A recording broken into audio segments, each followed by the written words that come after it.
This is the result of European people who for generations have been ignored, insulted, and belittled by politicians. Every time European people voice their concerns or their distaste over the issue of mass immigration, at best, politicians ignore them. At worst, the politicians and the media demean them, insult them, and call them names.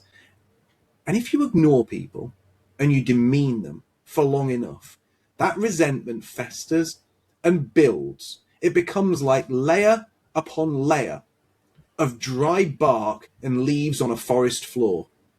And that can be very dangerous, because then all you need is one spark and everything goes up in flames with such fury and force, it's almost impossible to put those flames out. Very quick message before we begin. Myself and Mark have agreed to do one-off specials every time that there's some big news events like the things that are happening right now. And as a special thank you to Mark, if you could follow him on Rumble, if you could follow him on Substack, he is basically kicked off every single platform. Whilst you're there, make sure you follow BluntClarity on both Rumble and Substack as well. I'll leave links to everything in the description below. Please check them out. On top of that, the full censored chat can be found on Spotify. However, the only place you can find the unrestricted, uncut chat will be on Substack and Substack alone. Please check it out. This will help support the show and it will enable this type of content to keep going. Really, really do appreciate it, honestly. If you are enjoying this type of content, make sure you leave a comment below. Anyways, that's enough from me. I hope you enjoy. I wanted to talk about the whole Belfast. This innocent guy who this migrant, Sudanese migrant, tried to behead. I mean, we could take this in multiple ways. We could talk about, as I'm sure you've seen, the BBC, the instant coverage of this story. Even though this video is going viral, the BBC comes out with the headline, "Man taken to hospital with serious injuries after stabbing." We've all seen the video. He tried to behead him. What are your thoughts on that? I think people rightfully are blaming the politicians. They're also rightfully blaming other government institutions, such as the courts and the police. And that is absolutely correct as well. The courts and the police, they have a massive degree of culpability for what has gone on. And that should never be denied. But I think what we need to also point out is the media have played a massive role in all of this as well. And we should never, ever deny the media's role in this or minimize it, because there is essentially a pipeline here. The politicians bring in migrants, and they bring in migrants who are the most ethnically, racially, and culturally different to us. So they're not bringing in, high IQ Swedish families. They're not bringing in, Germans or Italians who are very, very similar to us, who have similar sensibilities. They have a similar religion. They have similar traditions, and they're going to fit in. They're bringing in people from places like Somalia, Sudan, India, Pakistan, Bangladesh, people who are extremely different to us, not just in the way they look, but in the way they think and in their moral code, because they are culturally different to us. And morals are not universal. That's the first point. But then the same politicians pass laws that ensure that the people that they have brought in that are so different to us are treated as first-class citizens. They're treated better than us. They are above us on the ethnic totem pole. Then, when those migrants commit horrendous acts against us, the police and social services cover it up, minimize it, and treat those people better than we would be treated if we had committed identical crimes. Judges and courts then sentence those people to lesser sentences than we would receive if we had committed those crimes. And whilst all of that is going on, the media, at every step of that process, of that pipeline, are running cover for the government and the institutions. So when the government bring in the migrants, the media tells us they're helpless refugees that we must embrace because they're going to culturally enrich us. When the government passes laws that place those people above us within the ethnic hierarchy, we are told those laws are absolutely necessary for a functioning society, that those laws are fair, that they bring about equity. When the police treat those people differently to us and treat us more harshly, we are told that the police are doing this to make sure that equality is carried out on the streets, that the law is being applied fairly. And finally, when the judges pass sentences, we are told that those judges are being fair, that they are being just, and that justice has been served in a manner that we should respect. And when the migrants do commit crimes, they always have a way of downplaying it. You will have a guy, you don't know where he's come from, you don't know what his migrant history is, what his real nationality is, and he'll stab somebody to death in Slough. So how do the media report this? Slough man stabs other man in street. Well, that's the vaguest headline imaginable. Man taken to hospital after violent act. What violent act? How badly injured was he? Why aren't you talking about the perpetrator? But conversely, if a white man stabbed someone from a migrant background, the headlines are written in a polar opposite manner. So the headline will be written, so it reads, "White man goes on brutal racist stabbing spree." There is absolutely nothing within that headline that is left to the imagination. The white man was the aggressor, the motivation was racism, the crime was brutal and savage, and by extension, the victim class are the minorities. But when the reverse takes place, it is vague, it is fuzzy, it's grey around the edges. You have to read the article, you have to pick out the details. Eventually, the perpetrator's name may well be featured within the article, but it'll be 3, 4, 5 paragraphs down, sometimes even after the big picture that appears in the middle of the article. So you have to really, really press on through to find out that this was another anti-attack. So the media should be held as much to blame as the government, the politicians, and the anti-institutions. And the BBC are one of the worst offenders when it comes to this. Yeah, and it's the fact that we spoke about this just then, but off camera, I mean, but it's more common. You know, the per capita, the people who are coming in are more violent, right? So not only are they downplaying it, sometimes they don't even report it because these attacks are becoming, well, for one, these attacks are more frequent in that community. And the more people which come in, the more frequent these attacks are going to become. We're going to see this more and more. And like you say, each time they are going to downplay this more and more. I just wanted to share the screen real quick. I got an article. Where are we? So this is a week before the beheading of the guy in Ireland.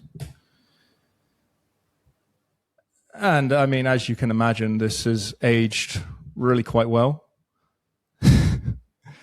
My upbringing has shown me that everyone deserves to be and must be treated equally. I want a Belfast that does that in word and in action, no matter what your background is. This is the mayor, highlights the drive towards diversity. When you read that and you see her stupid face, you realise something, don't you? She's there with that look on her face. She's got the big necklace or the big medallion round her neck. She's so proud that she's the mayor. And she's reading off the script, isn't she?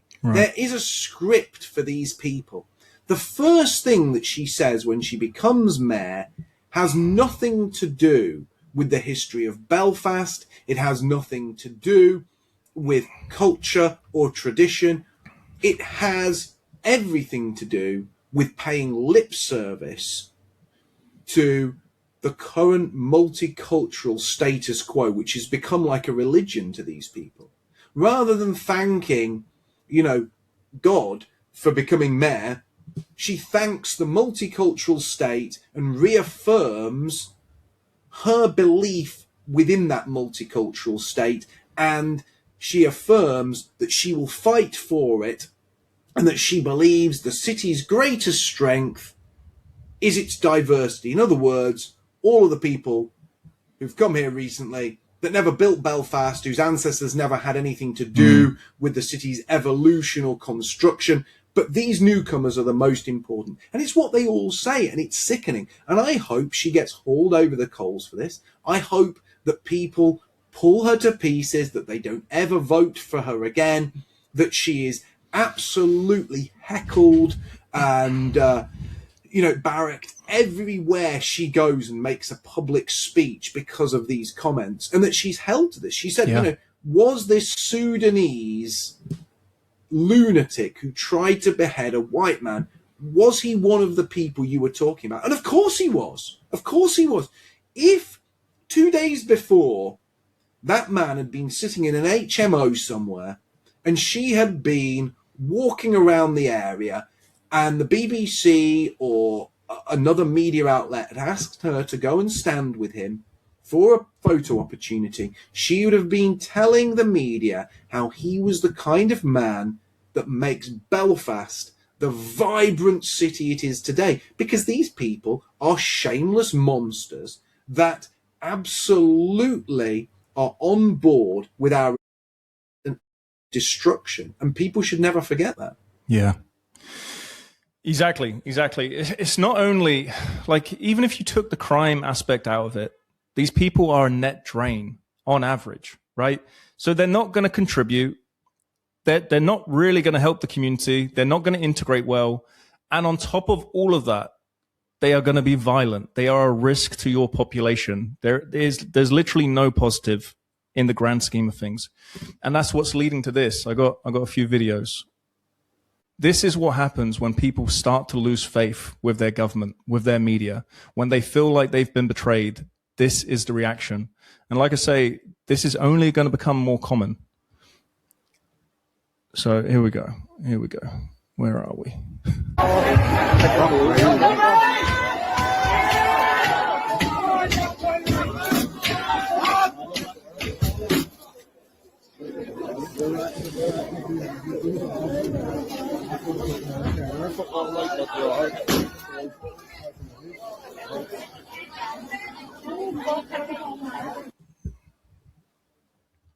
Okay, that was actually one of the more tame ones. The other videos when I've you watch seen a lot of these, and I'm going to give you a hot take here. Yeah. This is the result of European people who for generations have been ignored, insulted, and belittled by politicians.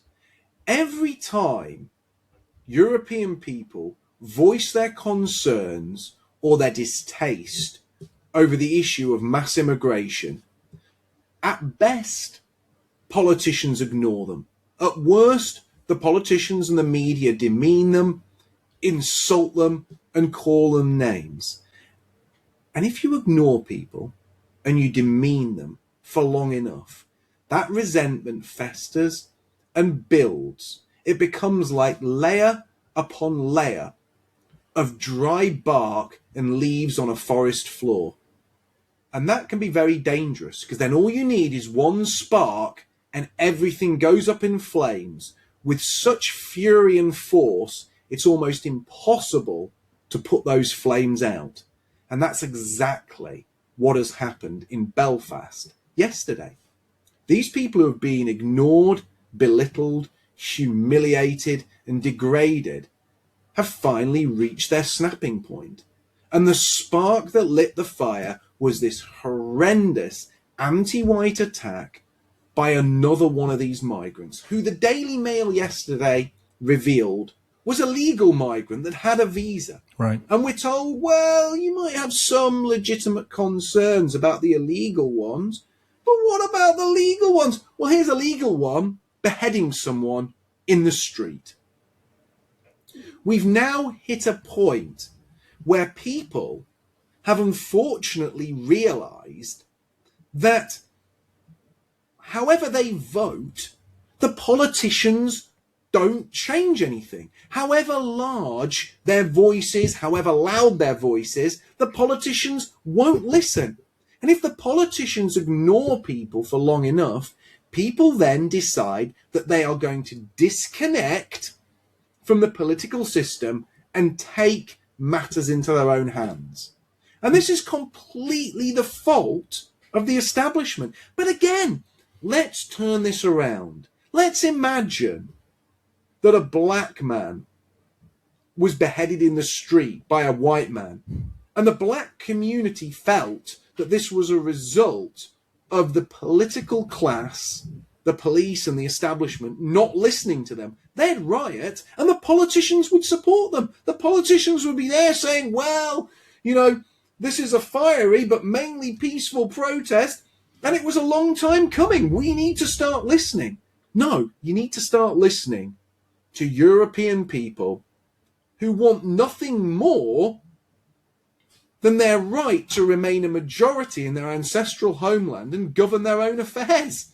We're not actually asking for much, are we? We're not asking for the moon on a stick. We're simply asking to live peacefully within our ancestral homelands without the interference of foreigners who want to do horrific things to us, our families, and our children. Yeah, and like this is the thing too. The very same politicians in Ireland I've seen calling, like, guys, please don't politicize this. They're even asking, don't share the video. It's only going to enrage people. Right. Don't share things which are objectively true. These are the same people. The moment Black Lives Matters happened, these were the same people calling for justice, calling that there was a systemic oppression, even though this was something which happened in America. The same Irish politicians now are saying, oh, it's not that big a deal. Guys, let's just move on, right? And this quote has come up a lot in the past few days, because now we're seeing the people start to attack, well, not attack, but they're starting to harass politicians. And as you quite rightly said, this is what happens when you mess around with the public for far too long. But when the people fear the government, this is tyranny. When the government fears the people, this is liberty. We are coming into that time right now because this is the breaking point, it seems.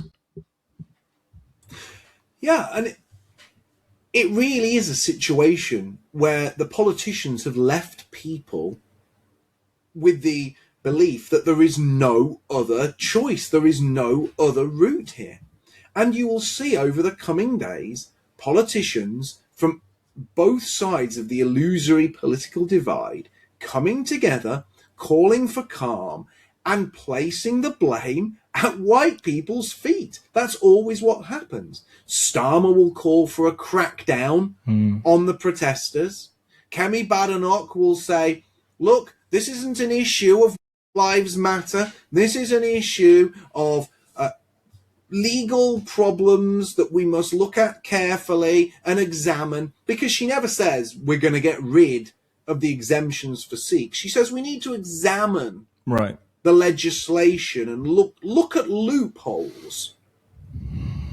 Yeah. They'll all say that Black Lives Matter and take the knee, but they will declare that the term Lives Matter, the term that was championed in Britain by Patriotic Alternative, myself, Laura Towler, Sam Melia, and good people within our organisation, when we were years ago, when we were doing those banner drops at the top of hills and mountains and doing the hikes with the big Lives Matter banners, people were saying that we were racists. The establishment attacked us. They've had us permanently kicked off social media, permanently kicked off X and YouTube. But we were right. We were the first ones to make this call, and that call is still being silenced by both Labour and the Conservatives.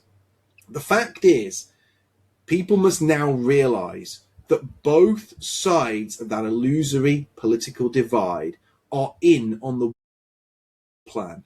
Both need replacing, both need to be confined to the history books. Labour and the Conservatives are equally terrible. And moving forward, white people need to turn their backs on those politicians. If somebody knocks on your door on behalf of the Labour Party or the Conservative Party, you must shoo them away. You must tell them they're not welcome, they're anti-white, and their policies have led to the mass of over 100,000 British girls. They have blood on their hands and they are not welcome in your area. We need a complete and utter rejection of the current political system of both sides of the House, and fundamentally we need a collapse. And we need collapse because the system can't be reformed. The system was designed to oppress us, abuse us, and ultimately to us. A system designed with those goals in mind can't simply be reformed. There are no minor tweaks that can take place which will make a system that has those fundamental goals serve us in a meaningful way. It needs to be torn down brick by brick and replaced by something new that does serve our needs. So if you've made it this far, first of all, thanks very much. If you're watching on YouTube, please remember to comment, share, and subscribe. And if you're watching on Spotify, please be sure to give it a 5-star review. The full uncensored version of this episode can be found on Substack and Substack alone. Both YouTube and Spotify require censorship. However, Substack doesn't. With one YouTube already taken away, it's only a matter of time before it happens again. On top of that, with the Substack, we'll be doing live Q&As, talks with some of the biggest voices in this space, and a chance for you to ask the questions you want answering. Head over to Substack now for only £5 a month. I'll leave a link for this in the bio below. Cancel anytime. Thanks for watching this week's episode, and I hope to see you next time. All the best.